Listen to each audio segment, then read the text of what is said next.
किष्किंधा कांड में बात आई है। माता शबरी से जब मिलते हैं, इसमें कई एंगल है, कई एंगल से इसको समझा जा सकता है, देखा जा सकता है। आज इसी पर थोड़ी चर्चा करते हैं। शबरी के बारे में कहा जाता है कि वो जब छोटी थी, उनकी शादी होने वाली थी, तो जब वो कहीं गई थी, वहाँ से आई तो देखते हैं कि बहुत सारे भेड़ बकरे उसके दरवाजे पर बांधे हुए हैं। तो उसने अपने माँ से पूछा कि ये क्यों बांधा गया है। तो कहे कि तुम्हारी शादी होने वाली है और बाराती आएंगे, अब बारातियों के लिए ये व्यवस्था की गई है। तो उनके मन में ये हुआ कि एक मेरे शादी के लिए, एक मेरी खुशी के लिए इतने सारे भेड़ बकरियों को मारा जाएगा, मुझे नहीं करना शादी। अब वो निकल गई। कई अद्भुत होते हैं। एक छत्तीसगढ़ में एक बहन थी, उसकी शादी, अभी तो अच्छे वक्ता है समाज में, बड़ा उनका प्रचार है, बड़े बड़े मंच लगते हैं। उन्होंने अपनी हिस्ट्री एक बार बताई कि शादी के लिए वो मना करती रही, लेकिन अब एक प्रकार है, समाज में एक मर्यादा है। अब लड़की उतना अपने भाव से, जोर से अपनी बात नहीं रख पाई, मंगनी हो गई। शादी के लिए जैसे कल बारात आने वाली थी, आज रात वो निकल गई। और वो भी कैसे, एक बूढ़े संत को कह करके निकली, और रात में ही निकल करके, और वहाँ से लगभग 50 किलोमीटर होगा, 50-60 किलोमीटर, रातें रात वो संत के साथ में गई और वहाँ जा कर के मुंडन भी करा ली। अब थोड़े ले जाएंगे मुझे। तो ऐसे ही शबरी नारी के मन में हुआ होगा, और वो मतंग ऋषि के आश्रम में जा कर के वहाँ भिक्षुणी बन कर के रही है, साध्वी बन कर के रही, साधनात्मक जीवन जी है।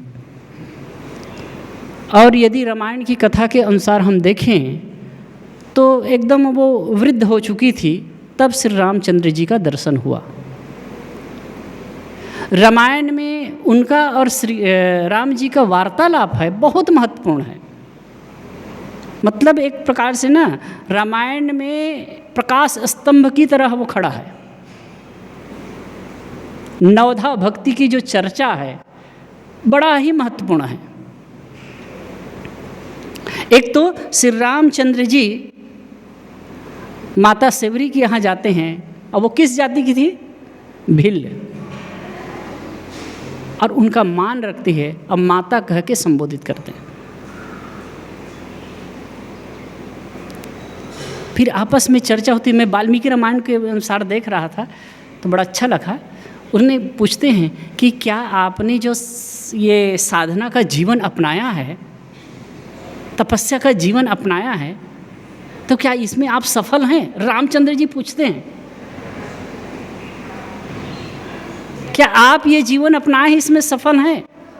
क्या आपके जीवन में जो आपको करना चाहिए वो आपने कर लिया? अब ये कौन पूछता है? इसमें भी राम की क्वालिटी है। आप कहीं जाते हैं, मित्र मंडली में कहीं भी जाते हैं आप, तो कैसे आप तुम्हारी गुजराती में तो क्या केम छो भाई, तो क्या सारू छे, चकाचक, मजामा। तो जहाँ तक भी पूछा जाता है वो देह भाव को लेकर के ही पूछते हैं। और कोई पूछे कि आपका मन कैसा है, वो कौन पूछ सकता है? मन कैसा है ये कौन पूछेगा? जो मन पर काम करता है वही ना। तो श्री रामचंद्र जी बहुत बढ़िया पूछते हैं उनको, क्या आपने जो बाना धारण किया है, जो साधनात्मक जीवन अपनाया है, क्या इसमें आप सफल हैं? मैं एक कहानी को ज़्यादा लंबा नहीं खींचूंगा। नवधा भक्ति पर जो चर्चा हुई है उसको मैं कहता हूँ। नवधा भक्ति बहुत ही महत्वपूर्ण है। जैसे हम सुन रहे थे ना कि सजगता पूर्वक कर्म करना, होश जागृत करना, ध्यान करना। ये ध्यान, सजगता, होश कैसे हो जाएगा? एक एक तो आ नहीं सकता है। एकाएक आ जाएगा? उसके पीछे एक श्रृंखला है, एक प्रवाह है, उसके वो पीछे मेहनत है, तब आएगा। आप कभी देखेंगे, एक संत हमारे यहाँ थे,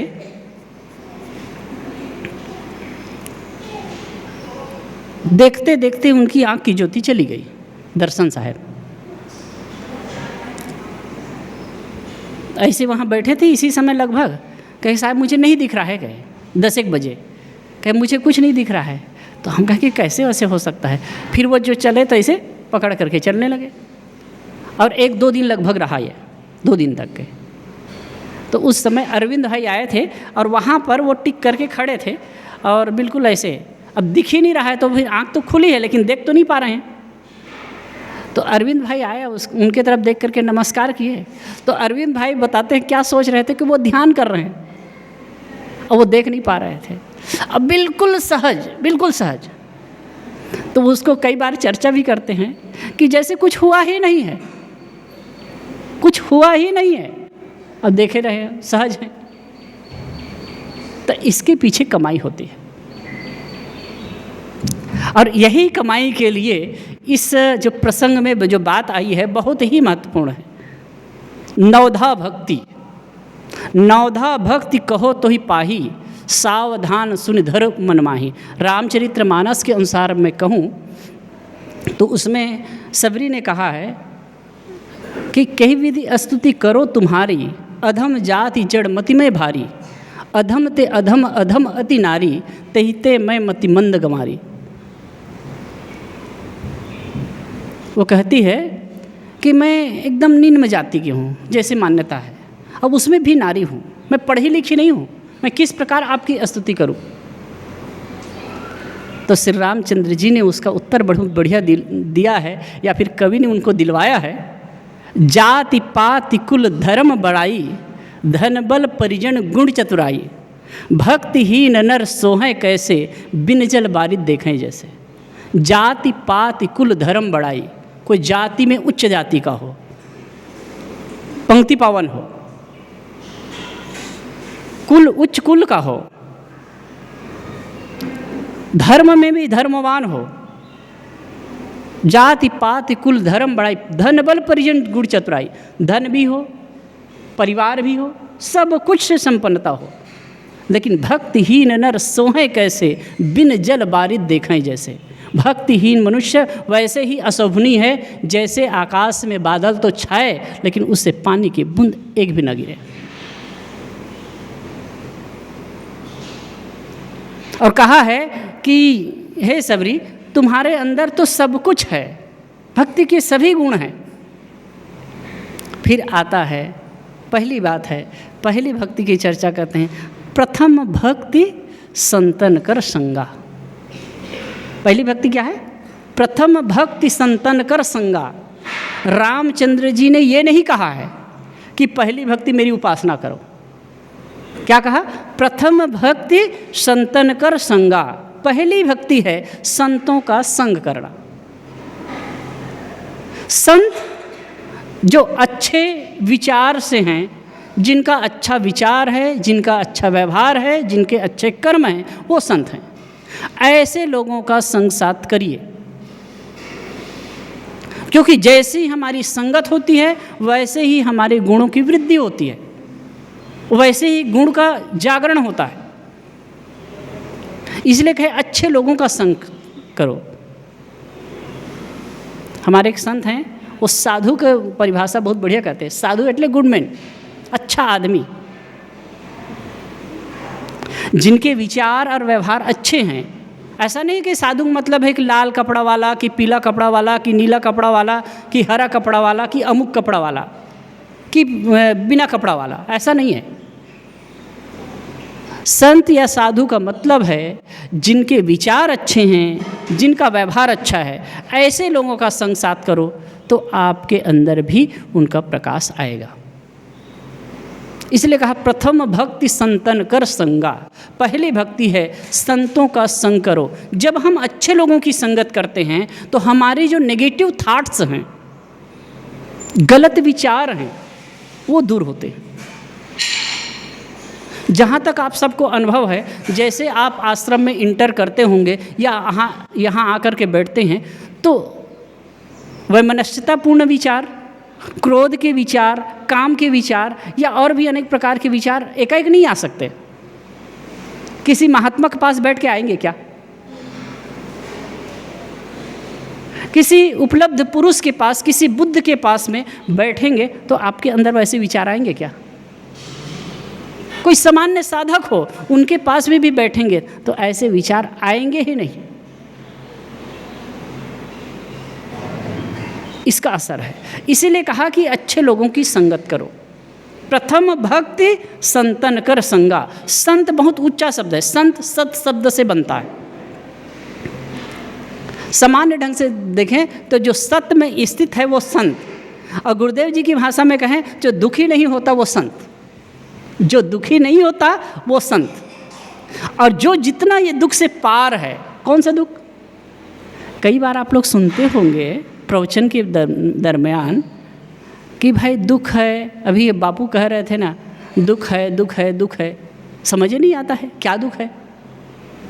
हम खा रहे हैं, जी रहे हैं, पहन रहे हैं, काम धंधा कर रहे हैं, क्या दुख है? लेकिन दुख है। कष्ट और दुख में अंतर है। शारीरिक कष्ट होता है और दुख मानसिक होता है। जब किसी ने कुछ कह दिया, दुख कैसे होता है आप ये करना, जब आपकी पत्नी भोजन बना कर लाए और बातचीत न करे, जैसे कि आप बाहर से आए हो, आपसे बात न करे, पानी ला कर के टेबल पे पटक दे, और भोजन भी लाए, बात ना करे, थाली ला कर के लो खाओ, धर दे सामने, पटक दे, तब पता चलेगा कि दुख क्या होता है। जब लोग आपके साथ में अनुकूल व्यवहार न करें, प्रतिकूल व्यवहार करने लगे, तो लगेगा। जिनको हम अनुकूल मानते हैं, जिनको अपना मानते हैं, उनसे कुछ विपरीत व्यवहार हो जाए, तब मन स्थिति क्या होती है, तब लगेगा कि क्या दुख है। बहुत सारी बातें होती है दुख के, आदि व्याधि उपाधि, बहुत सारी बातें आती है। लेकिन इससे जो ऊपर हैं वो संत हैं, और ऐसे संतों की संगत करना पहली भक्ति है। प्रथम भक्ति संतन कर संगा। और ऐसे लोगों का संग साथ करने से हमारे मन की जो मैल है वो दूर होते हैं, मन में सहज सात्विकता आती है। देखिए 3 प्रकार के लोग होते हैं साहब, रजोगुणी, सतोगुणी और तमोगुणी।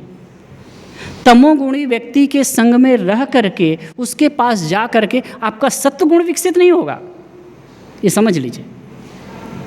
कोई आदमी गुस्सेल है, नकचिढ़ा है, थोड़े थोड़े में उत्तेजित होता है, ऐसे व्यक्ति के पास में जाकर आपका सत्वगुण बढ़ेगा क्या? मन की प्रसन्नता और ज्ञान की वृद्धि होगी क्या? ऐसा नहीं हो सकता है। ऐसे लोगों के पास में जा करके आपका तमोगुण ही बढ़ेगा। रजोगुणी व्यक्ति के पास में जा करके रजोगुण ही बढ़ने वाला है। ठीक, ऐसे ही सत्वगुणी के पास में जाएंगे तो आपका सत्वगुण विकसित होगा। इसीलिए कहा जाता है कि संतों की संग करो। और यहाँ गोस्वामी जी कह रहे हैं, श्री रामचंद्र जी कह रहे हैं, प्रथम भक्ति संतन कर संगा। पहली भक्ति है संतों की संग करना, संतों की संगत करना। दूसरी भक्ति क्या है? दूजे रति मम कथा प्रसंगा। ध्यान दीजिए, दूसरी भक्ति है मेरे कथा प्रसंगों पर रति करना, प्रेम करना। राम के कथा प्रसंगों पर प्रेम करना। रामचंद्र जी क्या है? मेरे कथा प्रसंगों पर प्रेम करना। इसके 2 अर्थ हो सकते हैं। पहला अर्थ है रामचंद्र जी कह रहे हैं कि मेरे कथा प्रसंगों पर प्रेम करें। ये जिग्नेश भाई, यहाँ कुर्सी ना हो तो फिर ऊपर से या नीचे से छे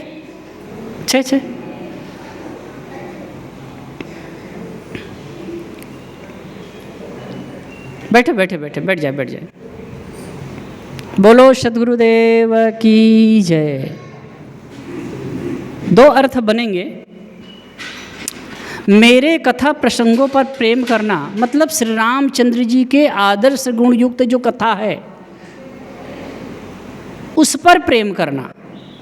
उस पर प्रेम करने का मतलब क्या होगा?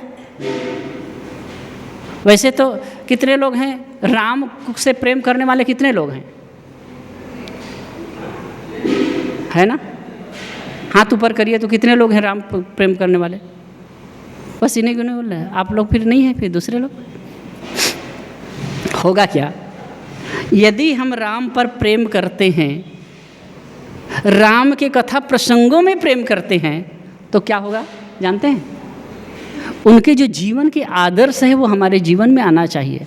अगर हम राम से प्रेम करते हैं तो हम भाई से कभी वैर नहीं कर सकते, भाई का कभी हक नहीं मार सकते, भाई के साथ कभी विरोध नहीं कर सकते, धन के लिए तू मैं थोड़े थोड़े के लिए नहीं कर सकते। अगर ऐसा करते हैं तो राम में प्रेम करना कैसे होगा? समझ रहे हैं ना? अगर हम ऐसा करते हैं तो राम में प्रेम करना हो ही नहीं सकता। मैं कभी आप लोगों के बीच में एक चीज़ कहा हूँ, जैसे कि आजकल के बच्चे हैं, युवक या युवती हैं, तो कोई भी जैसे एक्टर या एक्ट्रेस है जिनको वो पसंद करते हैं, समझ रहे हैं ना? कोई भी एक्टर या एक्ट्रेस को पसंद करते हैं तो फिर उन क्या करते हैं कि जैसे कि कोई हीरो है, हीरो को एक्टर को पसंद कर रहे हैं तो वैसे ही बाल का स्टाइल बनाएंगे, वैसे कपड़ा पहनेंगे, वैसे स्टाइल से चलेंगे, डांस करेंगे तो वैसे डांस करेंगे। लड़कियां एक्ट्रेस है उनका नकल करते हैं और लड़के लोग हीरो का नकल करेंगे। जिनको पसंद करते हैं, जिनको चाहते हैं, जिनको अपना आइडियल मानते हैं। सही बात है कि नहीं? तो एक सामान्य सी बात आप समझ लीजिए कि एक हीरो हीरोइन को आदर्श मानने वाले, आइडियल मानने वाले वैसे बनना चाहते हैं, तो आप एक महापुरुष को अपना आदर्श मानते हैं, उनसे प्रेम करते हैं, तो आपके जीवन में वैसे गुण क्यों नहीं आ सकते? और नहीं आते हैं तो फिर केवल आपका दिखावा है, दिखावा है। तो श्री राम के जीवन कथा में प्रेम करने का मतलब है उनके आदर्शों से प्रेम करना, और आदर्शों से प्रेम करने का मतलब है कि उनके आदर्श अपने जीवन में लाने का प्रयास करना। और दूसरा अर्थ होता है मम कथा प्रसंगा। मम नाम मेरे, खुद के, आत्मकथा पर, आत्मज्ञान पर, स्वयं की कथा पर, आत्मज्ञान परक बातों पर प्रेम रखना। जब आप अपने आप पर, अपने अस्तित्व पर प्रेम करने लगेंगे ना, तब होगा सिया राम मैं सब जग जानी। ये जो वाक्य आया है ना, सिया राम मैं सब जग जानी, करहूँ प्रणाम जोड़ जुग पानी। इसका अर्थ है सिया राम मैं सारे जगत को जानता हूँ और दोनों हाथ को जोड़ करके प्रणाम करता हूँ। ये कब होगा? जब आप अपने अंदर के रामत्व को समझेंगे तब। तो यही बात कह रहे हैं, दूजे रति मम कथा प्रसंगा। दूसरी भक्ति क्या है? मेरे कथा प्रसंगों पर प्रेम रखना। एक अपने अस्तित्व राम की कथा प्रसंगों पर प्रेम रखना, आत्मा राम की कथा प्रसंगों पर प्रेम रखना, और दूसरे आदर्श मर्यादा पुरुषोत्तम राम हैं उनके कथा प्रसंगों पर प्रेम रखना, मतलब उनके आदर्शों को अपने जीवन में लाने का प्रयास करना। ये दूसरी भक्ति है। गुरुपद पंकज सेवा तीसर भक्ति अमान। ये प्रसंग बहुत बढ़िया प्रसंग है, लेकिन थोड़े में मैं कह रहा हूँ। गुरुपद पंकज सेवा तीसर भक्ति अमान। कहे गुरु के पद कमलों में प्रेम करना, गुरुपद पंकज सेवा, गुरु के चरण कमल की सेवा करना, ये तीसर भक्ति अमान। अमान भावपूर्वक, निर्माण भावपूर्वक गुरु के चरण कमलों में प्रेम करना, उसकी सेवा करना, ये तीसरी भक्ति है। राम के आदर्श को देखिए, वो क्या कह रहे हैं। तीसरी भक्ति है कि निर्माण भावपूर्वक गुरु के चरण कमलों की सेवा करना। तात्पर्य है इसमें गुरु की चरण कमल की सेवा का 2-3 अर्थ बन सकते हैं। गुरु के चरण कमलों में प्रेम करने का मतलब, उसकी सेवा करने का मतलब, गुरु के तो जो भौतिक स्वरूप है, अब कितना सेवा करो पाओगे भाई। जो बन सके और दाना पानी दे सकते हैं, भोजन पानी दे सकते हैं, आए तो उनकी और कुछ सेवा कर सकते हैं। इतना ही नहीं है, गुरुपद सेवा मतलब गुरुपद आत्मपद स्वरूप पद, और गुरु की सबसे बड़ी सेवा है, सबसे बड़ी सेवा है गुरु के बताए आदर्शों के अनुसार चलना। इसीलिए एक साखी कही जाती है, जो गुरु बसे बनारसी शीस समुंदर तीर, बिसराए बिसरे नहीं जो गुण होए शरीर। अगर गुरु बनारस में भी हों और शीस समुंदर के किनारे भी हों, लेकिन यदि उनके बताए आदर्शों को, गुणों को अपने हृदय में धारण करता है तो मानो वो गुरु के पास ही है। फिर आगे आता है, चौथी भक्ति मम गुण गण, करे कपट तजी गान। मेरे गुण समूहों को, श्री रामचंद्र जी कह रहे हैं, मेरे गुण समूहों को कपट छोड़ करके गान करे। कपट छोड़ करके, ये वाक्य बहुत महत्वपूर्ण है।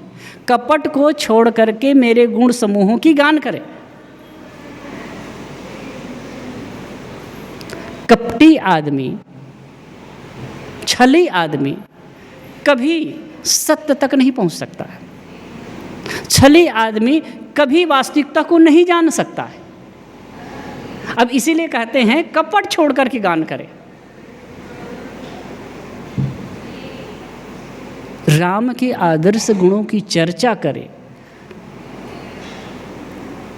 कहते हैं गोस्वामी जी के लिए बात आती है, जो ये पंक्ति लिखे हैं उनके लिए बात आती है कि वो अपनी जो मतलब अपनी पत्नी में बहुत ज़्यादा आसक्त थे, बहुत ज़्यादा आसक्त थे। और हुआ क्या कि वो एक बार उनको मायके जाना हुआ, ये बाहर गए थे, आकर के देखते हैं तो वो नहीं है, तो रात में ही वो चले गए वहाँ।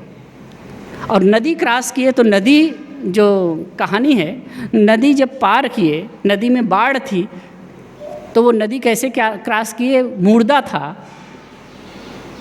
उसको पकड़ करके वो पार किए। समझे कि लकड़ी है, बांध करके छोड़ देते थे। आज भी यूपी साइड आप देखिए तो कोई मर जाता है तो मर्दा को बांध करके पानी में डाल देते हैं। तो ऐसे उसी का आधार लेकर के उस पार गए। और कहा जाता है कि सामने के दरवाज़ा से तो नहीं जा सके, पीछे के बारी से वो गए। तो वहाँ रस्सी लटकी थी, तो सांप के पूंछ को पकड़ करके रस्सी समझ करके चढ़ गए। चाहे जैसे हो, वो तो कहानी है, कवि है, अब हृदय है, कुछ भी कर देते हैं। लेकिन वहाँ गए, जिस किसी प्रकार गए, तो उनकी जो पत्नी थी उनको थोड़ा संकोच हुआ, अफसोस हुआ, लज्जा लगी। और उन्होंने एक पंक्ति कही, एक पद कहा उनके लिए, हाड़ चाम की देह मम, धिक ऐसे इस प्रेम को काह कहो मैं नाथ, धिक ऐसे इस प्रेम को काह कहो मैं नाथ, लाज न आती तुमको दौरो आवे साथ, हाड़ चाम की देह मम तामे ऐसी प्रीत, जो होती रघुनाथ में तो न होत भवभीत। कि हे नाथ, हाड़ चाम की मेरे शरीर है, इसमें इतना प्रेम है, और धिक्कार है आपके प्रेम को कि वहाँ से दौड़ करके मेरे पीछे आ गए। अगर यही प्रेम रघुनाथ में होती तो आपका कल्याण हो जाता। एक चांटा जोर से, मतलब बात के चांटा, ऐसे झटका लगा कि तुरंत वहाँ से निकले और वही महाकवि तुलसीदास हो गए। और उन्होंने जो आदर्श और रामायण के रूप में सहज भाषा में समाज को दिया, उसलिए जगवंदनी हो गए। ये आदर्श, यही बात श्री रामचंद्र जी कह रहे हैं कि कपट को छोड़ करके मेरे अगर गुण समूह की प्रशंसा करें, ये चौथी भक्ति है। चौथी भक्ति मम गुणगण करे कपट तजी ज्ञान, पंचम भक्ति सुवेद प्रकाशा, मंत्र जाप मम दृढ़ विश्वासा। पांचवी भक्ति संसार में प्रकाशित क्या है, क्या प्रकाशित है? मंत्र जाप मम दृढ़ विश्वासा, मंत्र का जाप करे और मेरे में दृढ़ विश्वास करे। जब मन की चंचलता हो, आप जब बैठते हैं, वैसे तो आज एक बहन आई थी, इतने बढ़िया से मुझे कई प्रश्न कर रही थी सवेरे ध्यान के समय में कि मन कॉन्सेंट्रेट कैसे हो, मन एकाग्र कैसे हो, हम साधना में कैसे प्रगति करें। कई सारी बातें उन्होंने जो बात कही बड़ा अच्छा लगा। तो अपने स्तर से मैं बताया,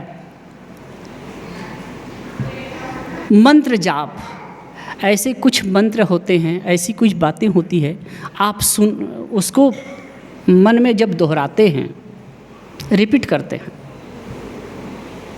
तो मन की एकाग्रता सधती है। धीरे धीरे धीरे धीरे अभ्यास करते करते, तो जप है ना, जप ध्यान होता है। आप कोई भी आधार लेकर के जप करते हैं तो धीरे धीरे धीरे धीरे मन एकाग्र होने लगता है। मन बाह्य बातों में रहता था तो उसमें लगता है। तो कितने लोग हैं राम राम राम राम राम राम, तो कहीं के कृष्ण कृष्ण कृष्ण कृष्ण, कोई राधे राधे राधे राधे राधे ये कहते हैं, कोई अमुक मंत्र का जाप करते हैं।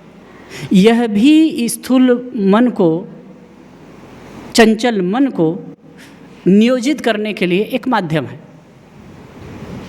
यहाँ क्या कह रहे हैं, मंत्र जाप मम दृढ़ विश्वासा, मम अपने में दृढ़ विश्वास रखे, अपने आप की प्रति विश्वास। मैं कहता हूँ अगर आप अपने में विश्वास रखने लगे ना, अस्तित्व में विश्वास रखने लगे ना, तो भूत प्रेत देवी देव जिन्न चुड़ैल ये वो जो सब भ्रांति है वो होगी ही नहीं, कुछ नहीं लग सकता है। कई ऐसे फकीर, कई ऐसे संत, कई ऐसे साध्वी नारियों को मैं देखा हूँ, ना बिंदास ऐसी जगह में जाकर के बैठ जाते हैं जहाँ लोग जाने में घबराते हैं। असम में, नेपाल में, मैं कभी कहा भी हूँगा, वहाँ पर एक धौलेश्वर, जहाँ एक सदगुरु विशाल देव तपस्या करते थे, वो कौन सा है, विशाल देव अपना तारेश्वर पर्वत, तो उसके ऊपर एक धौलेश्वर है, धौलेश्वर ऐसा कुछ नाम है। वहाँ एक महिला थी साधिका, 25-27 वर्ष की रही होगी, 5 वर्ष तक के वही रह करके साधना की, कोई नहीं, ठंडी ठंडी हवा चल रही है, बैठ जाए और कुछ वहाँ से आने जाने वाले कुछ ले जा करके दे दे, वो खा ले।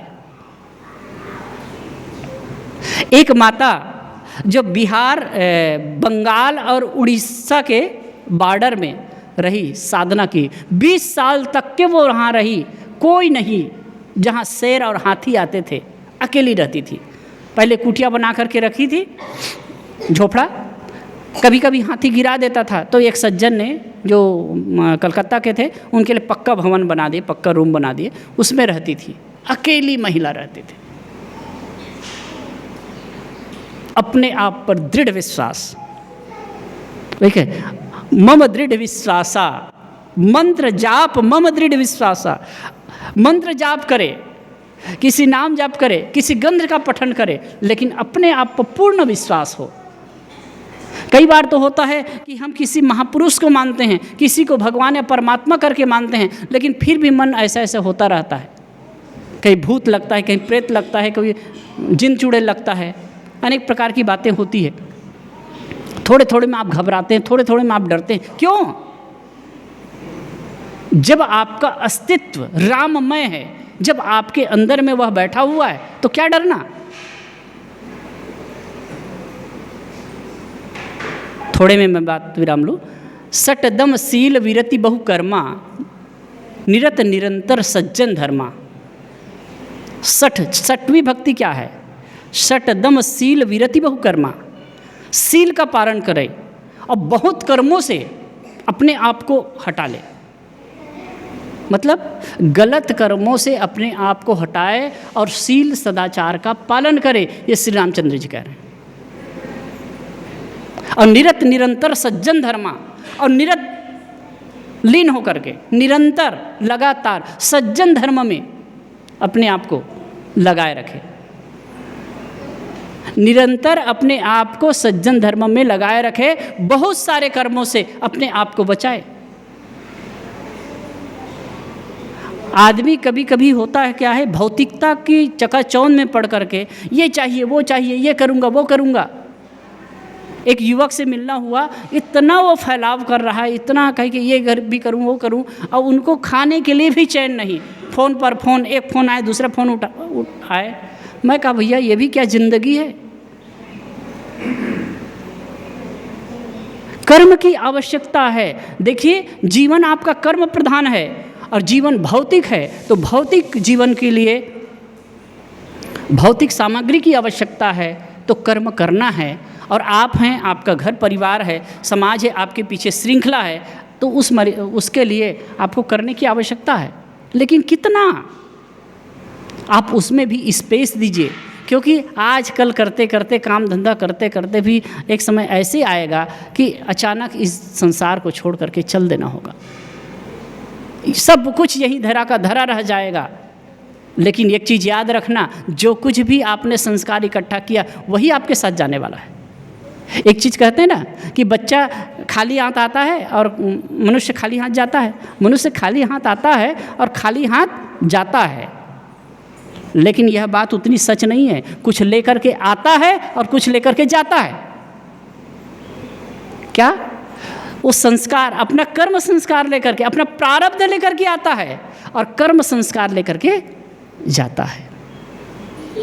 तो जो कुछ भी आप करते धरते हैं उसके लिए आप स्वयं साक्षी हैं साहब, उसके लिए जिम्मेदार आप स्वयं हैं। इसलिए कर्म का फैलावा भी समझ कर ही करिए। इसीलिए कहते हैं सट दम सील विरति बहुकर्मा। सील का पालन करे, सदाचार का पालन करे, अब बहुत सारे कर्मों से अपने आप को बचा करके रखे। निरत निरंतर सज्जन धर्मा। और सज्जन धर्म क्या है? पवित्र धर्म क्या है? जो आपकी अंतर की आवाज़ है ना, उस आवाज़ के अनुसार चलना ही सज्जन धर्म का पालन करना है। और सातें मोहमय जग देखे। सातवीं भक्ति क्या कह रहे हैं? सातें मोहमय जग देखे, मोतो अधिक संत कर लेखे। सातवीं भक्ति श्री रामचंद्र जी कह रहे हैं सातें मोहमय जग देखे। सातवीं भक्ति है मेरे समान, राम के समान सारे संसार को देखे, जगत को देखे। वही सिया राम मैं सब जग जानी। कहते तो हैं सिया राम में सब जग जानी, अब बेचे दूध मिलावहीं पानी। ऐसा नहीं होना चाहिए। सिया राम में श्री रामचंद्र जी कहते हैं मेरे समान सारे संसार को देखे। इसीलिए तो भारतीय परंपरा का इतना सॉफ्ट ये कॉन्सेप्ट है, इतना सुंदर ये बात है कि सभी में परमात्मा है। कबीर साहब क्या कहते हैं? घट घट मेरा साइया सोनी से न कोय, बलिहारी घट तासु की जाघट प्रगट होए। सब घट में वो परमात्मा तत्व विराजमान है। घट घट में वही साईं वसत है, कटुक वचन मत बोल रहे। तो सब जगह है। तो मेरे अंदर जो परमात्मा तत्व है आपके अंदर भी है, तो मैं दूसरे के साथ व्यवहार गलत कैसे कर सकता हूँ? किसी के साथ छल छद्म का व्यवहार कैसे कर सकता हूँ? अब यही श्री रामचंद्र जी कह रहे हैं मोह मैं मेरे समान संसार को देखे। और दूसरी बात कहते हैं मोते अधिक संत कर लेखे। और एक दर्जा ऊंचा कहते हैं मुझसे भी अधिक संत को समझे। अब ये समझ लीजिए, यदि पवित्र आत्मा निर्मल मन वाला कोई जागृत पुरुष कोई मिल जाता है तो वो समझ लेना आपके जीवन का सद्भाग्य है। आपके जीवन का सद्भाग्य है। और ऐसे महापुरुष के संग साथ पा करके अगर आप अपने आप को बनाते हैं तो ये और बड़ा सद्भाग्य की बात होगी। आप उनके महत्ता को समझें, ऐसे न जाने दें। नहीं तो ऐसा भी हो सकता है चंदन सर पर लपेटिया चंदन काह कराए और रोम रोम विष भीन या अमृत कहा समाए। कहा जाता है कि चंदन में सर्प लपटा रहता है, लेकिन सर्प में तो जहर होता है। चाहे वो वर्षों लपटा रहे कोई फर्क नहीं पड़ने वाला, क्योंकि उनमें अंदर तो विष है। तो चंदन की शीतलता कहाँ से आएगी? इसी प्रकार यदि हमारे अंदर अहंकार रूपी विष है ना, तो हम संत के सानिध्य में जा करके उसके इर्द गिर्द रह करके भी हमारे अंदर शीतलता, पवित्रता और उनके गुणों की सुवास नहीं आ सकती। लेकिन यहाँ श्री रामचंद्र जी कह रहे मोते अधिक संत कर लेखे, मेरे से भी बड़ा संत को माने। आठें अधा लाभ संतोष। मैं कहता हूँ ना, ये जो नवधा भक्ति पूरा शास्त्र है, बहुत महत्वपूर्ण, पूरा शास्त्र क्या करना चाहिए पूरा बता दिया गया। 8वें अथा लाभ संतोषा, सपने नहीं देखे पर दोषा। 8वीं भक्ति क्या है? यथा लाभ संतोषा, जो कुछ प्राप्त हो उसमें संतुष्ट रहे, और सपने नहीं देखे पर दोषा, सपने में भी किसी दूसरे के अंदर दोष ना देखे। क्या करते हैं? अद्भुत होती है, अपने दोष को देखने के लिए 2 है वो भी बंद हो जाती है, और दूसरे के देखने के लिए 2 की जगह 4 हो जाती है। सही बात है। अगर दूसरे की टिप्पणी करना हो, दूसरे की टीका करना हो तो कितना कर लेते हैं आदमी, और अपने अंदर देखने के लिए वैसे अस्तित्व भी इशारा करता है। किसी के तरफ उंगली उठाते हैं तो एक उंगली भले उसके तरफ उठती हो, लेकिन 3 उंगली आपके तरफ इशारा करती है, इसलिए अपने अंदर झांकना चाहिए। अब इसीलिए कबीर साहब ने कहा ना, बुरा जो देखन मैं चला बुरा न मिलिया कोई, जो दिल ढूंढा आप ना मुझसा बुरा न कोई। बुरा देखने के लिए मैं संसार में चला, लेकिन बुरा मुझे नहीं मिला, और जब अपने दिल में ढूंढा बुराई तो लगा कि मुझसे बुरा तो कोई दुनिया में है ही नहीं। और इसीलिए गोस्वामी जी कह रहे हैं, सपने में नहीं देखें पर दोषा, सपने में भी दूसरे का दोष ना देखे। अगर देखना हो तो अपने दोष को देखे, और देखना हो तो दूसरे के गुणों को देखे। और 9वां,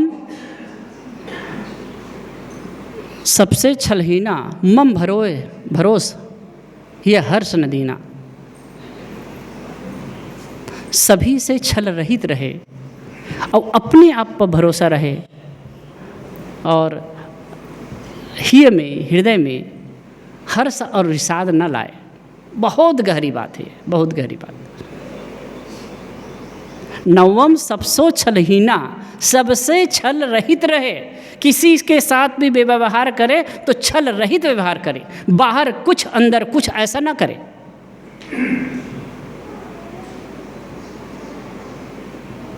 कई बार होता है, देखिए थोड़े में मैं कहूँ, कई बार का होता क्या है कि मान ले जाए आपके अनुकूल नहीं है खाने की चीज़, खाने की चीज़ आपकी अनुकूल नहीं है, तो कोई आया है उसको भी थोड़ा सा बना कर दे दिए, ये छल है।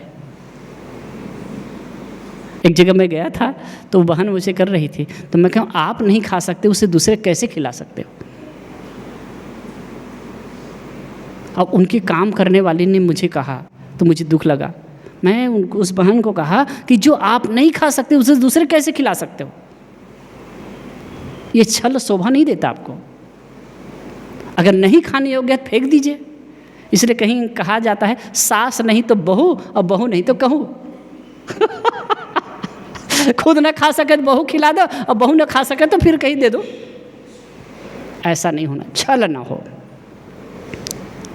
अगर जो बन सकता है, अगर दूसरे की सेवा भी करना है, दूसरे का कोई सहयोग करना है, तो यथासंभव सरल चित्त प्रसन्न मन से, पवित्र मन से करिए, तो वो आपके लिए कारगर होगा। तो 9वीं भक्ति कहते हैं, 9वां सबसो छलहीना मम भरोस ही हर संदीना। और कहे मम, मेरे में भरोसा रखे, ही में हर्ष न करे, विषाद न करे, हर्ष शोक से ऊपर हो। अभी कब हो सकता है? जब अपने पे भरोसा करे, तब जब अपने अस्तित्व को समझेगा, जब राम तत्व के रामत्व को समझेगा, वो तभी वो हर्ष और शोक से पार हो सकता है। कोई भी इस जगत में हर्ष शोक से अपने आप को ऊपर उठा सका तो वो वही हुआ जो अपने आप को समझा, जाना और अपने आप में संतुष्ट हुआ, वही हर शोक से पार हो सका। और नहीं तो संसार के प्रपंच में जो पड़ेगा वो हर्ष और शोक के द्वंद्व से कभी मुक्त नहीं हो सकता। तो ये 9 भक्ति श्री रामचंद्र जी ने सबरी को बताई है और अंततः कहा है कि हे सबरी, आपके अंदर तो 9 भक्ति 9 के 9 ही है। अगर किसी व्यक्ति में एक प्रकार की भी भक्ति हो जाए ना, तो भी वो मुझे बहुत प्रिय है, और आपके अंदर तो 9 प्रकार की भक्ति है। तो ये 9धा भक्ति पर थोड़ी चर्चा मैंने आपके बीच में रखी। बोलो सद्गुरुदेव की जय।